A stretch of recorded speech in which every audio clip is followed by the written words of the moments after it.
Are you wondering what it's like to go to an HBCU undergrad and become a physician?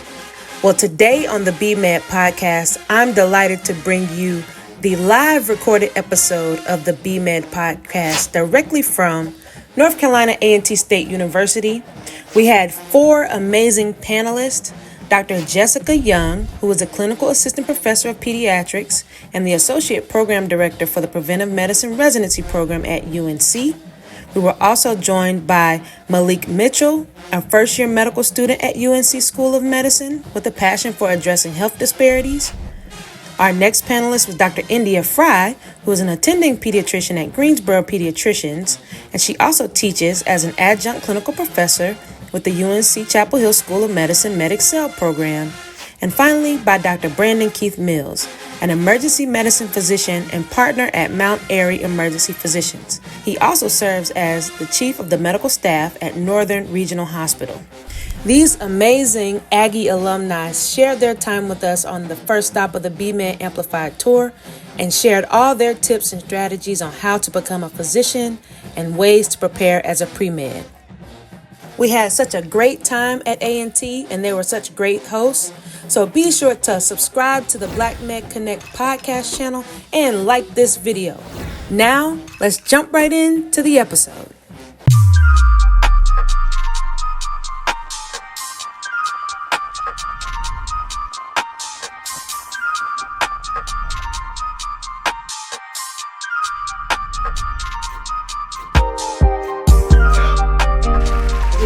You all talked about the family environment here, and I think that's such a unspoken thing that everyone else doesn't know in the world, but we know. And when you think about how you transitioned from your undergrad time to medical school and beyond, I'd like you to speak on how you made the transition, and I also want you to take a little bit of time to speak on any challenges you may have faced during your time at A&T and as you pursued medical school.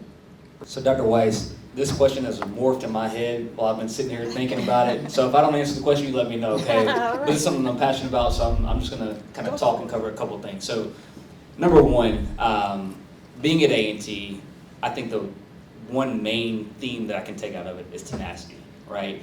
That's something that it's instilled into you. No one's saying, hey, I'm teaching you tenacity right now.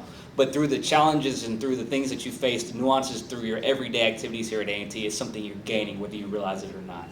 So whether it's, you're getting ready to start the semester and your scholarship hasn't come through and they're threatening to drop your classes and you're sitting here thinking, what in the world am I going to do? But it works out in the end. I mean, you're still here. No one dropped dropped your classes. They didn't kick you out of school. You're here and you figured out how to make it work.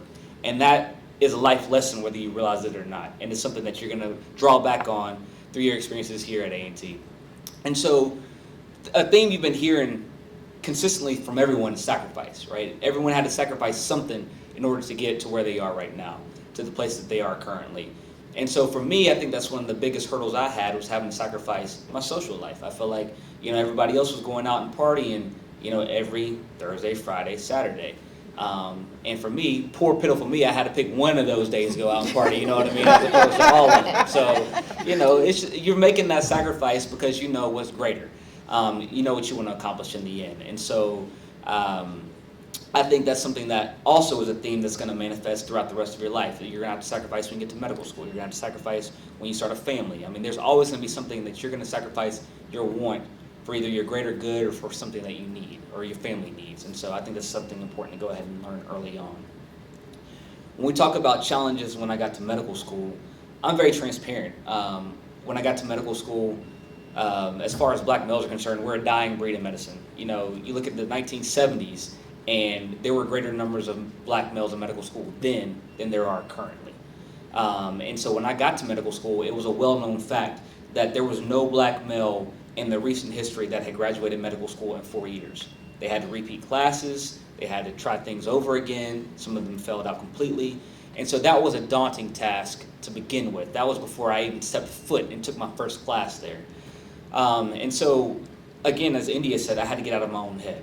I had to realize that my steps were already ordained. I went to my source. I didn't go to my thoughts. I went to God. I went to prayer. And I think that's one of the important things that you can't forget. It's easy to forget that when you get there because you've got, they talk about medical school like it's drinking from a fire hydrant. No, it's like drinking from a waterfall. I mean, you're literally trying to take in a lot of information that's constantly coming at you. As soon as you think you have a break, you don't. You've got more information coming. And so I think it's important to remember, like I said, who your source is, number one. Number two, I like to think of our medical school as little A&T. I mean, I think in my class alone, we might have had 5 or 6 people from A&T in my year. And so that was an important source to have, to know that we had a shared similar experience, we had a shared background, and we also had a shared strength in that we've been through worse, and we know we can make it through it. So if I make it, we're all going to make it. And so one of the programs that we had when I started medical school was the Big Buddy, Little Buddy program. And so I think that was also something important to see, that you had someone a year ahead of you that was helping to pull you along as they went, and then somebody below you that you're saying, no, I mean, I've been there, you're going to do it. That imposter syndrome is real. I mean, I remember talking to my mom after I finished my last block of tests, my first year of medical school, and she said, okay, do you think you belong there now? I mean, you've been there a whole year. You've not filled out. I mean, don't you think you belong now? I'm like, I guess. I mean, I'm getting there, you know what I mean? She was like, well, if you don't belong, I don't know who does, you know? And so that's the important thing, is that nothing is by accident. You are where you are because you earned it. No one gave that to you. You made it through A&T. No one handed you your degree. And you're in medical school because you belong there. And so never forget that you're there because you're supposed to be there. You're ordained to be there, and walk that path confidently. I love that. I love what you all said about tenacity and sacrifice. I think one of the things as an undergrad, it's really frustrating, right? Like you said, I remember when my line sisters were going out 4 days a week and I had to wait till the weekend, and I was devastated. It's like, why am I here studying for the MCAT and everybody's out having a good time? But I want to ask, I won't even ask, I know you won't, you'll say you won't. You wouldn't replace that time you had to sacrifice studying for the MCAT for your journey now, would you? Exactly. So as you guys are studying, I just want you to keep in mind that it may seem really difficult and daunting, but when you look back on the journey, all you remember is all the amazing parties you did get to go to, and the fact that you passed the MCAT and got into med school. So that's just something to keep in mind.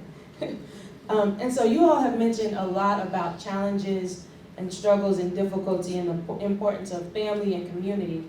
I want to switch gears a little bit and ask, what qualities do you think our students here should think about, and what types of activities should they think about as they prepare for their journey to medical school or any health professional school that they choose to attend? So activity-wise, I think the most important thing, I'll never forget, when I was in residency medical school, I don't remember, maybe it was later medical school, someone asked me, what are your hobbies? It's like, hobbies? I had a hobby since I was in high school. When I was on the basketball team or playing tennis or something like that. I hadn't had time for hobbies in my head. But there's been this big push for being holistic, and not just from like a holistic medicine standpoint, but being a well-rounded, real, whole person. What is it that keeps you going? What is it that keeps you happy? Whether that's exercising, whether that's running, whether that's traveling, whatever it is, it's making sure that you encompass that you continue to bring that with you when you go to medical school, because you still have to be a real person. I keep talking about my mama because, she talked me off the ledge many times when I was in med school. But one of the things she said to me when I was having a breakdown during, one of our test blocks, she says, get out of the house, get in your car, and drive to Walmart. Walmart? Why am I going to Walmart? Just because there's real people there. You're not in your little circle, your bubble of people who are studying for medical school who are just as crazy as you are. You're around regular people who aren't thinking about studying. They're buying their groceries. They're buying, food and clothes for their baby. Like, go be around regular people. And it gives you perspective. And that's the same thing that having these hobbies. It gives you perspective. And so it's important to remember who you are outside of medicine, because that doesn't define you. Everything that you do as a whole defines who you are. And so it's easy to lose sight of that, but I think that's the important thing, is to remember who you are, what your purpose is, and the things that you enjoy doing throughout your entire journey in life. Well, Brandon took the words out of my mouth. But I agree, and you are doing those hobbies, because even me right now, like when you put it into the real world, me sitting in my office talking to my patients, I'm a pediatrician, so not only am I talking to kids from babies up until 18, but I'm talking to parents. And so being able to communicate, so having good communication skills so that they can understand. And communication is more than just, talking. There's that nonverbal and things of that sort. And so I think even with that, when you're communicating, that has been able to allow me to connect my patients a little bit more. Because there's a few of my patients, the moms, they won't even say anything, but just looking at that body language allows me to get more out of that conversation from what they say. Because they're like, yeah, I'm fine. But then I learned that fine is a lot of things, depending on how you say it.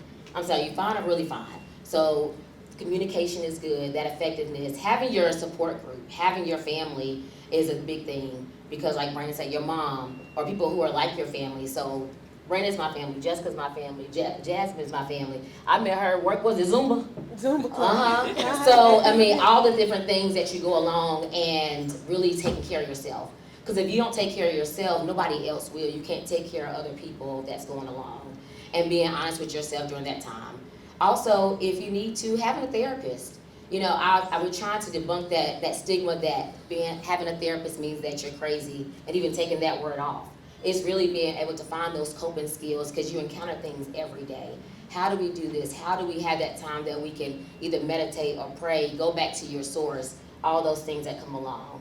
And having, like you said, the tenacity as you go forth, reaching back to your supporters, getting help early. Because a lot of times you all are intelligent, you're smart, and you'll figure it out. That was one struggle I had in medical school. I normally figure it out, and I did great. I graduated with all A's from A&T and all those things, and I figured it out. But then with medicine, you're drinking from a water fountain while you're trying to go through the ocean. You know, that's a lot of stuff you're trying to get, and then trying to figure that out down the pathway is challenging. And so being able to get that support and help that you need early will be helpful. Because at A&T, and we were at ECU, there was another guy named Malik that we talked about. He said, whatever you need. All of them said, whatever you need, I'll help you. And he sat down with me one day because I was having trouble in my first semester. It was like, we're going to work through how to do this study schedule. We're going to work through all this. He wanted to go into surgery, and he was on his surgery rotation. We wrote it down. He was like, the future, we're going to look back at this day and we're going to laugh because we're going to make it out of here. Because I was like, I remember crying when home, and I was like, if I'm going to make it through this is a lot harder than I anticipated. And so having everybody that you need, when they say they're going to help you, more than likely they will. Just don't be scared. The worst they can do is say no. So that's the biggest thing. Don't be scared. And it's okay to be fearful. And just go for it, move through it, and you're going to make it through. So I may have went around the whole answer, but at the end of the day, we're here for you. Have all the things that you need, and come back to us here even after the fact. You may be a year later, but just remind us where you met us, and we're going to help you. So in terms of like activities and things you should be doing while you're here at A&T, I would say things you enjoy, and then doing, taking leadership roles in like those organizations that you truly enjoy. They can be medical or non-medical related. And then showing consistency over time in those roles. I think consistency is a key thing. In terms of your activities, like it shows that you can stick with something over time and that you can be dedicated to something. And I think medicine is a career where like admissions, people want to see someone that they know is dedicated, because you have to be dedicated in medicine because it is hard, like everyone was saying. There's a lot of stuff you have to know. I'm in the midst of it now, so it's definitely like drinking from a waterfall. And you have to like you said, you have to go back to your roots, go back to like what gives you strength, and like go back to your why. And like you're saying, go back to your roots, go back to your family, and truly like remind yourself like, why are you doing this? Because there's some days I might come back home from med school and I'm like, I'm tired, because it's so much to learn in a short amount of time, and you're like I have to study from my medical science class, but then I got to study from my doctorate class, and then I got an essay due for my social health systems class. So it's like you don't only need to know the science, you have to know how to talk to the patients, you got to know about the health system, bioethics, all that, and you have to balance it and take care of yourself. So I would start with showing dedication to like something here at A&T over time. And like I said, something you enjoy doesn't necessarily have to be being the president of MAPS. It can be being the president of, Atlanta Aggies or something like that. But like that you show dedication to it over time. So yeah, I think that's a great place to start at. Yeah, so I co-sign everything all three of them said and kind of still a mix of their answers. I definitely agree. I think, as everyone has said, medical school is hard. It doesn't mean you can't do it. I mean, obviously, we're here today for a reason, and so it's very much possible. It's a challenge. And so the more that you can figure out those coping skills and just knowing how to really motivate yourself and push yourself early on is really going to help you thrive when you get to that more challenging environment. So I think that's something that if you can do while you're here, that'll be a great skill to have. And kind of speaking to what Malik was kind of mentioning too, I think the more you can learn to multitask. So learning how to juggle many different things happening at once, because like he mentioned, when you get to medical school, you're probably going to be studying for multiple exams at any given time. Like Brandon and Endya mentioned, we would have exam blocks. And so what that meant is we would have usually 2 days, but we would have multiple tests back to back, like on those days. And so you're having a lot of exams, like every 6 weeks? I think it was? Yeah, every 6 weeks. And so the more you can learn like how to multitask, and that can be from, your classes and joining different organizations and taking on those leadership roles, those types of skills will be directly transferable to you once you go to medical school and you're expected to then multitask with all these different things you have to do all of a sudden. And then studying. One thing I realized, like looking back, is that I didn't really know how to study like that until I got to medical school. I thought I did, and I, like Endya said, did really well here. So I was like, okay, I must know how to study. But then once I got to medical school and realized what I was used to doing was not going to work, I'm like, okay, I have to figure something else out. And so if you can figure out like your study styles early on, that might help you also when you go to medical school.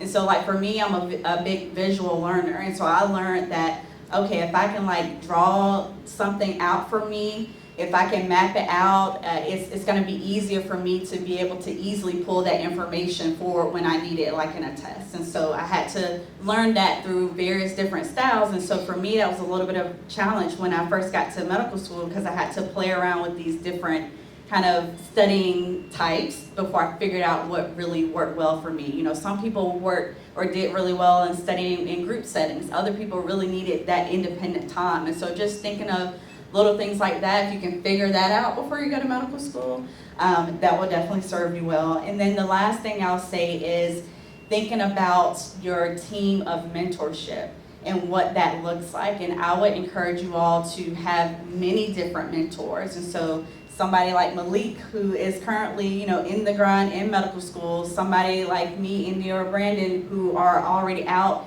in the field, have some experience under our belt, an older physician, or someone that is doing something you want to do. If you want to be a pediatrician, making sure that you are connected with a pediatrician, or if you want to do emergency medicine, making sure you have a mentor there. So just thinking about what that network of mentorship would look like for you, and making it as diverse as possible, so you're getting a lot of different perspectives and having a lot of people essentially that you can fall on when you need it, because you will need it. So those are probably the three things that I would encourage you all to think about while you're here. Definitely. I love all of the things you said. You spoke to the key highlights I'll take away is faith, whatever your source is, family. My family's back there supporting me now, so it never ends. So your story of moms, being called and helping you through and the struggles. My mom knows we prayed before every step exam, before every board exam. So just having that support system, as you all said, and then making sure that you are figuring out who you are now and what you enjoy, so you can continue to pull that through your career, because you're always going to be busy. And I think what happens is, as a student, you think, oh, okay, once I get to med school, oh, I might have the time to pick it back up. But no, it only gets more and more busy. And then what you spoke to about communication, I really want to emphasize too, because I think we don't realize those skills translate so well. Every day we're talking to patients, right? Every day we're talking to parents, as pediatricians, and you in the emergency room, you're talking to every age group as well. And so it's not just about can you study and get the grades. Those intangible skills of, can I make eye contact? Can I read body language? Can I really be excited when I talk to somebody I meet? Those things really matter too. So you all spoke to some great qualities that I hope you all can take away from what our panelists have said. And so I have one last question, and then we'll open it up to audience questions. But if you could each talk about where you are now in your career and what you're doing, and how you see yourself continuing to make the impact in medicine that you hope to make. Ooh, we can talk about that together. We talk about that all the time, right? Yeah. We're colleagues, by the way. We're both assistant professors at UNC, so Yeah. all the time. So that's what I'm doing.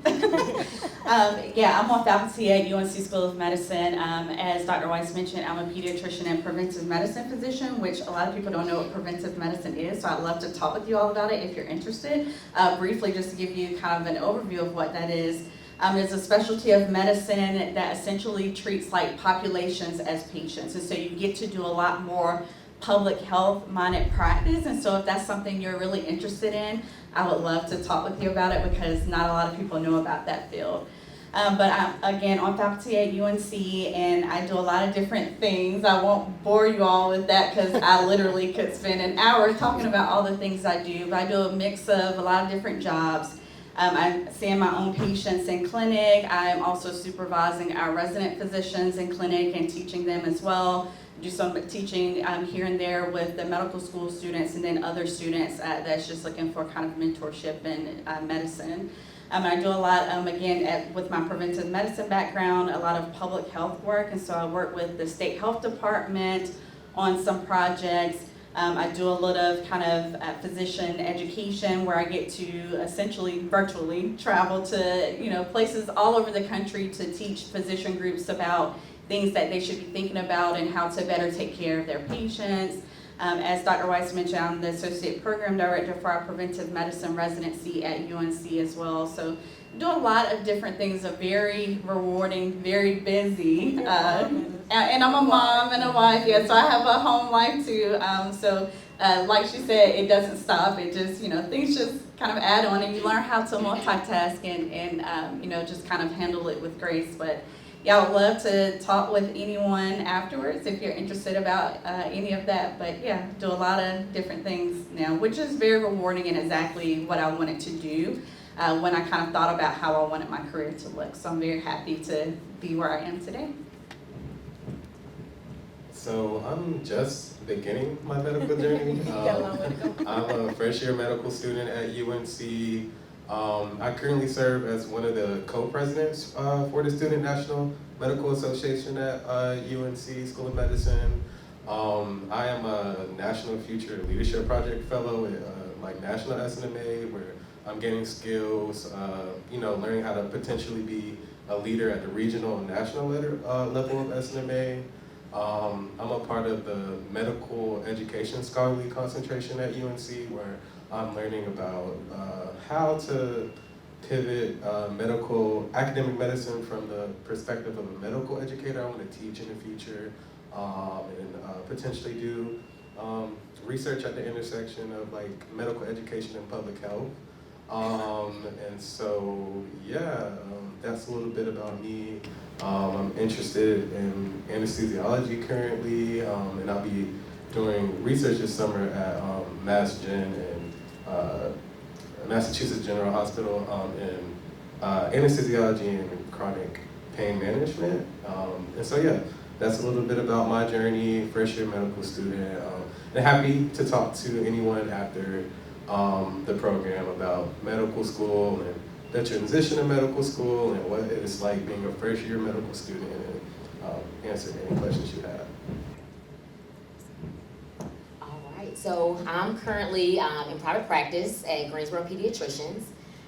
Been there about 5 years now. I am in the current process of becoming partners, so that takes a long time. So, so we should hopefully be having some answer to that pretty soon. I'm an adjunct professor with UNC School of Medicine with the MED Excel program. And so what that is if the students do well within the program, they already have their undergraduate degrees, some are master's program, but they have an automatic admission into UNC School of Medicine. And so this is our 3rd year in the program. And so I've had about 6 students that have come through me since then. I also partner with A&T, so I have an A&T student that partners with me each year that shadows. And so if they do well with me during that year, I do write them a letter of recommendation for medical school. And so my last 2 years, they both are in medical school right now. I have a new student with me currently. There's another thing I'm working with A&T's pre-medical department. I cannot say everything right yet because we're in the current works and haven't filled all the stuff out yet. But that is something I'm working with within the pre-medical department so that we can continue to have opportunities for students because we are not connected officially with a medical school, but hopefully we'll have some things prepared for you all. And so a lot of my thing is about mentorship and making sure we have those opportunities for our students. If I can't have them in my office, I do a lot of mentoring if they don't shadow me. So I have some students that found me online and do things of that sort. And then outside of that, I'm very big within my community, giving back to Greensboro. And so I'm on the board at the YWCA here in Greensboro, and then the Pettiford Foundation.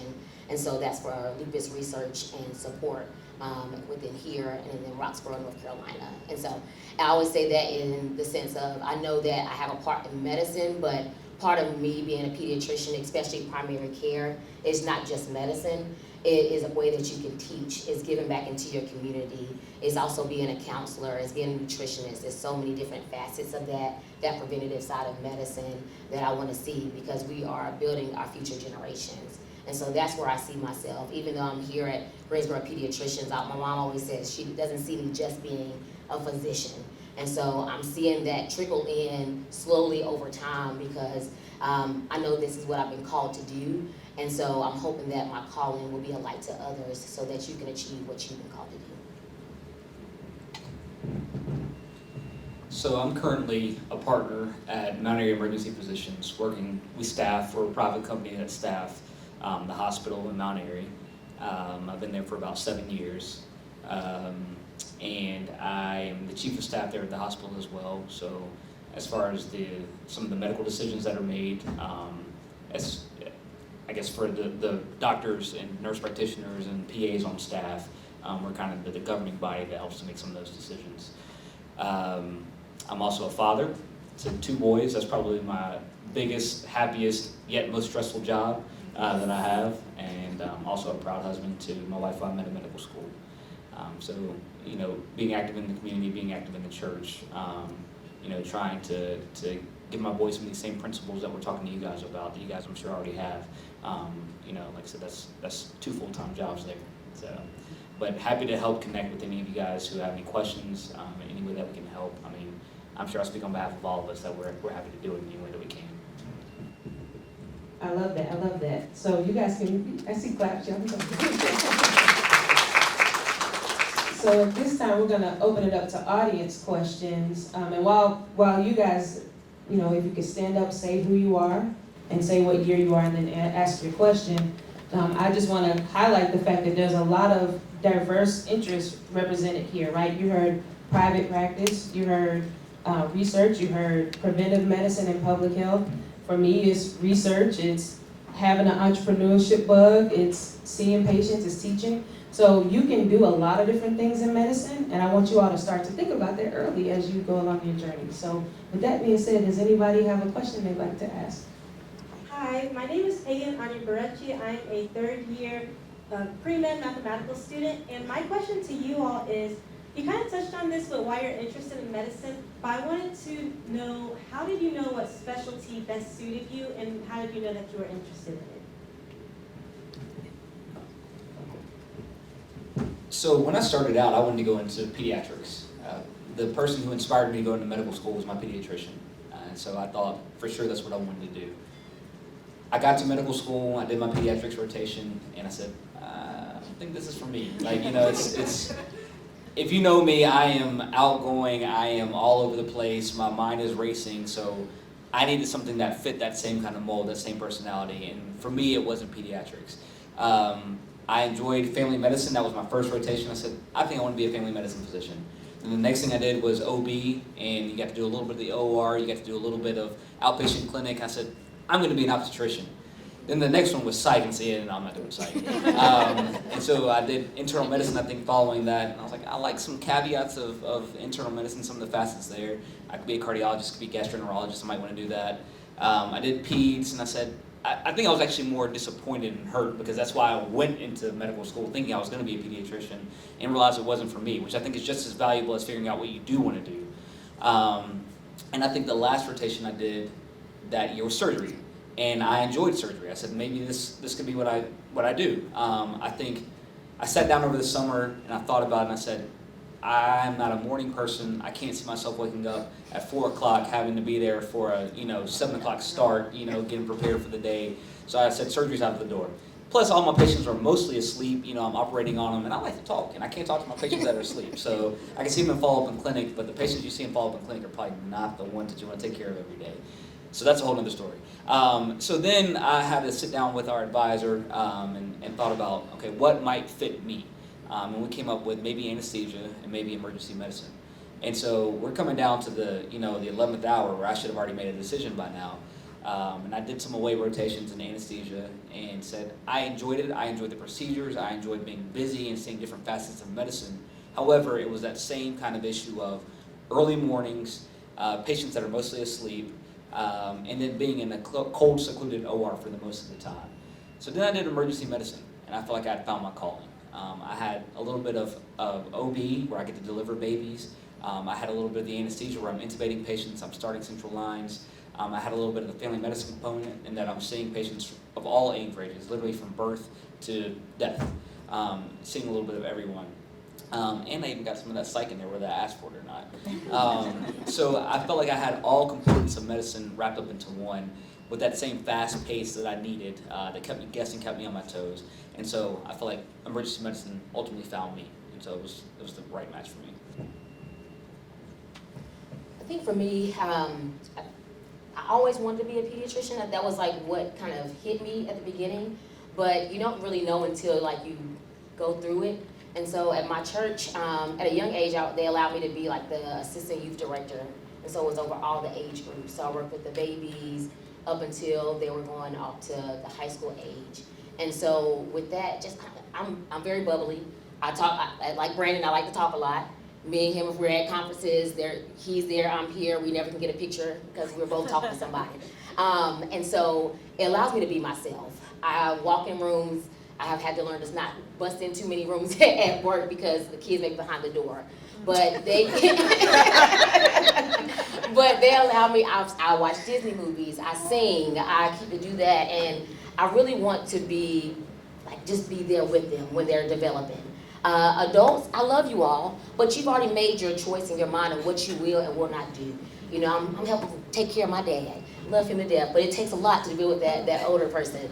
I joke around with it, but to say is that I like to make sure that we can go ahead and prevent those long-term illnesses that we have beforehand. And so I think with pediatrics, it was very much of who I was and what were my beliefs were long-term, of making sure that you wanted to be what you want to be in the long run. I can talk about every facet, what school you're going to, what your interests are, and all that. And so that's why even I saw myself in the primary care setting. Now, I went in there with that mindset, but I always kept my mind open in medical school. So my first rotation was surgery, because I said I'm going to go ahead and get it over with.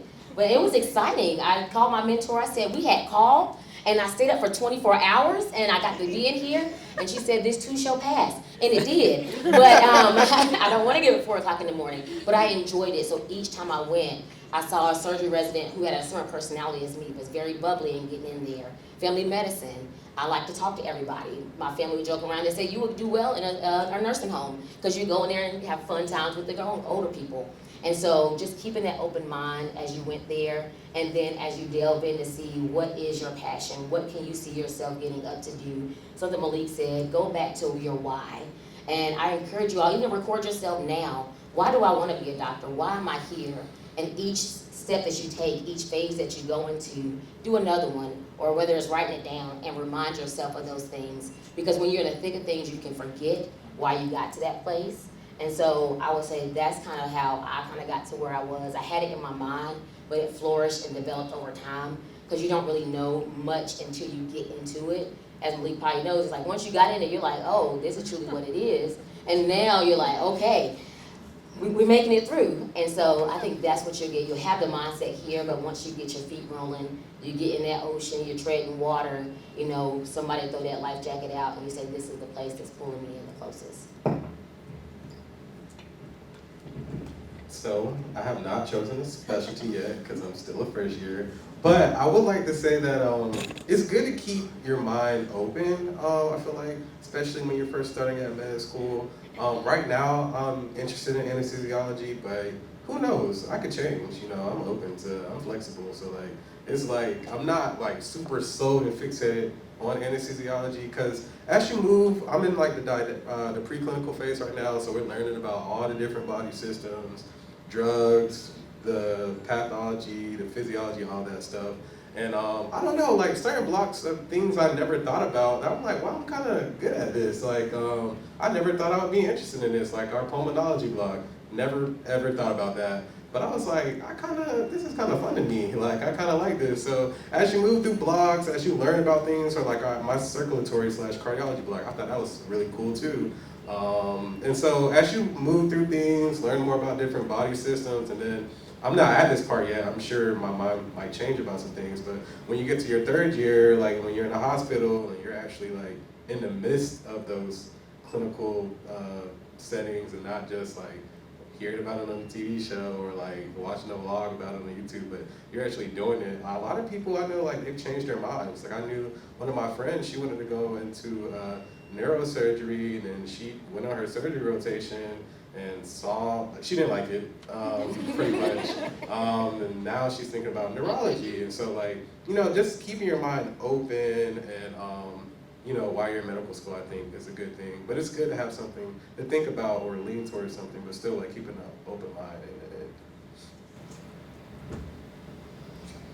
Yeah, I think for me, kind of similar to Endya, I always kind of had this inkling that I wanted to be a pediatrician, and then when I came here and got connected with MAPS and Dr. White and the shadowing program that Endya mentioned, I got paired with a pediatrician, Dr. Chris Miller, who is actually now Endya's colleague at Greensboro Pediatricians, and I just loved the work that he did. I loved observing him, how he interacted with his patients, the relationships he was able to build with his patients, but also the relationships he built with the parents and the family, the caregivers that came in with the child. I liked how he got to do kind of a little bit of everything. He wasn't just confined to just the medicine of it, right? Like he got to do a little bit of mentorship and talk to his patients about what they wanted to be when they grow up, and kind of instill some of that, like you can do it, and just kind of helping them with that motivational speech. From, again, someone, particularly for his Black patients, you can imagine how important that was for them to see him in that field. And so just watching him and how he was able to connect with the families that he saw and the things that he did outside of the community, I just saw myself doing that. But even with that, you know, like everyone has said, I went to medical school thinking like, I think I want to be a pediatrician, but maybe I should keep an open mind and think about all the other specialties that are available, because there are just so many opportunities. And I pretty much narrowed it down once I did my third year rotations to pediatrics, family medicine, and OB-GYN. But pretty much after I did my pediatrics rotation, I decided on pediatrics. I think I wasn't, you know, no shade to adults, older people, but I realized that just wasn't my passion to provide care to older population, elderly population. Just wasn't something that really excited me. For OB, I really liked the delivering babies part, but the kind of being in the OR, GYN part wasn't really my thing. And so I narrowed it down to pediatrics for that reason, and I think it's the best specialty ever. I mean, it's just so fun. You get to do a lot of cool things and connect with a lot of different people and really help people especially when they're like experiencing vulnerable moments. Like a lot of people will lean on us as pediatricians as someone to help guide them, and I enjoy that. And since I am another specialty as well, I can speak briefly to that. So for preventive medicine, I honestly had not heard of that specialty until I was almost all the way through my pediatrics residency. So by then I had graduated medical school, I was in pediatrics training, and like most of my colleagues at the time, we were thinking about, well, what are our next steps going to be? Are we going to go into fellowship and specialize like pediatric cardiology, pediatric gastroenterology, or are we going to primary care? And so those were kind of the two pathways that people took. But for me, I felt like I didn't really fit well into either one of those. I knew I wanted to do primary care pediatrics, but I didn't want to do that with all of my time. And for me, I had this desire to fulfill this like community partnerships and practicing medicine from kind of a higher systems level standpoint. I really wanted to do that. Was very interested in public health, but didn't really know how to get the training to be a physician in that area. And so I'm a millennial, I hopped on Google and was like, what other training programs are available, if any, that I can gain the skill set that I'm looking for to really practice population health and to really address things like health disparities that are so prevalent that we see, every day in our practice. And so I came across preventive medicine, and when I read about it, I was like, this is exactly what I'm looking for, exactly what I want to do, will allow me to gain those skills to really address problems from a higher systems level standpoint. So that's kind of how I got into preventive medicine. Awesome, I love that. Good evening, everyone. Hi. My name is Alira Burnett. I'm a first year biology student, a freshman biology student. So my question was, I had a couple questions, but I'll try to narrow it down. For one, how did you romanticize being a student, and being a long-term student at that? My next question was, either from Dr. Mills or Dr. Young, how is it being like a parent? I don't know if Dr. Frye, you're a parent as well, but if you are a parent, like how is it being a parent and balancing like the life of a doctor? And then lastly, financially, was it worth it? And that was it. You might want to repeat the question. Well, I'll answer your second question about being a parent and being a physician, because like Brandon said, being a parent is my favorite job. It's the most rewarding job I have. As much as I love seeing my patients in clinic, nothing gives me greater joy than to be able to raise my baby girl. I have a 3.5-year-old. So it's, to put it plainly, it's a challenge. I think, both Brandon and I are both working full time, and so medicine is a very demanding career. And so, going back to something I said earlier about it's very important to learn how to multitask and to know how to handle a lot of different things coming at you at once, because once you are a parent, it's nonstop. It's nonstop. Like, you are on 24/7, and so rewarding, but it's hard. So I think just learning how to also, bringing in some of the other things that's been said, like what are your hobbies, learning how to just be a person outside of medicine. If you especially want to have a family one day, there will come a time where, you have to prioritize your family, and some things with your job and with medicine, you just kind of have to let go for that moment. And so just knowing how to really have that good work-life balance is really helpful. I'm still figuring it out. It's hard. I'm still figuring it out. Some days, and I used to hear people say this all the time before I became a mom, but now that I'm living it, I'm like, oh yeah, this is what they mean. But sometimes you're the best doctor. You're like killing it in the game when it comes to being a physician and doing things for your patient, but maybe you feel like you fell short as a parent. And then there are other days when I'm like, well, I'm killing it as a mom, I'm doing all these things, and my baby girl is thriving, but I feel like I let some projects go that I really need to pick back up on at work. And so it's a balance, and just giving yourself grace, I think, is so important when you are a parent and also in a demanding career. I know you had other questions. I don't know if anybody else wants to answer one of the other ones. The question about financially, is it worth it to you, the journey to medicine? Somebody want to answer that one? So I think anything that makes you whole and fulfills you is financially worth it. Okay, so we were fortunate enough to go to, at the time when I started, the cheapest medical school in the country. It was not by the time I graduated, but still on the lower end of things comparatively on the national scale. So would I go back and do it again? I certainly would. I think that it's important to follow your passion, follow your dream, and so at what cost to me, to put it bluntly, the financial costs didn't pale in comparison to the cost of missing birthdays and funerals and weddings and family events, family reunions. And so, but again, it's that sacrifice, it's that tenacity that I was telling you guys about. I paid the money because I had to pay to play. But the thing that people don't talk about is that you're gonna miss a lot of things that are going on in your family, your friends' lives, that you're making that sacrifice because this is what's important to you. And so for me, to answer your first question about romanticizing, the education piece, I enjoy learning. I mean, I'd be lying if I said I didn't. But I'm not the guy that's, wanting to go sit down at a lecture, as opposed to going out and hanging out with my friends because I'm so social. So the part for me that kept me going, that kept me thriving throughout the whole experience was, this is a means to an end. And so I know ultimately I want to become a doctor. I know that this is my calling to help folks, and so this is what I have to do to get there. And if it means I have to, take out these loans to do it, if it means I'm going to miss another birthday, so be it, because this is what I want to do with my life. This is what I'm called to do. So we'll go to the next question, and then we'll again, you can ask more questions afterwards too.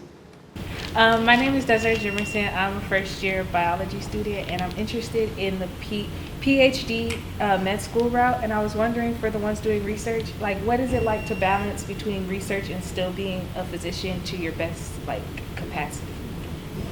Sure, you want to speak to that? Okay, I can speak to that one. So most of my time right now is actually spent research-protected time. So there are many routes in medicine. You can do, private practice or work at a med school. So that's kind of one of your first distinctions we'll talk about. So that's academic medicine. When you do academic medicine, some people have their PhD and some don't. So that's another thing that I want people to know. You don't have to do an MD PhD to do research, but if it's something you're really passionate about and you love the research aspect, you can absolutely go that route. I know a lot of students and some of my mentees who are doing MD PhDs, one of the big perks to that is they don't pay. A lot of programs are full scholarships to medical school for your MD PhD. So that's something to keep in mind. So I took the route of doing medical school, doing residency, and then doing a fellowship to get my master's in health sciences. And so that's how I used that time that I learned in my master's of health sciences to learn how to write grants, to find my research niche, which for me is medical education and the transition from undergrad to medical school.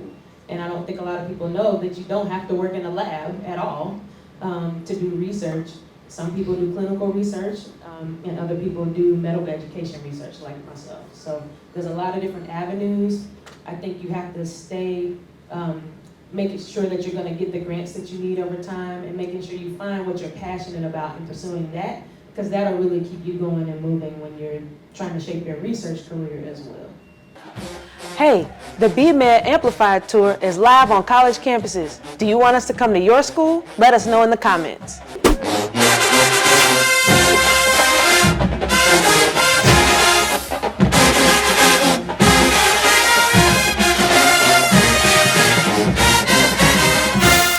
Tag a friend below if they can benefit from the information we've been sharing. Be sure to like, comment, and subscribe to Black Med Connect.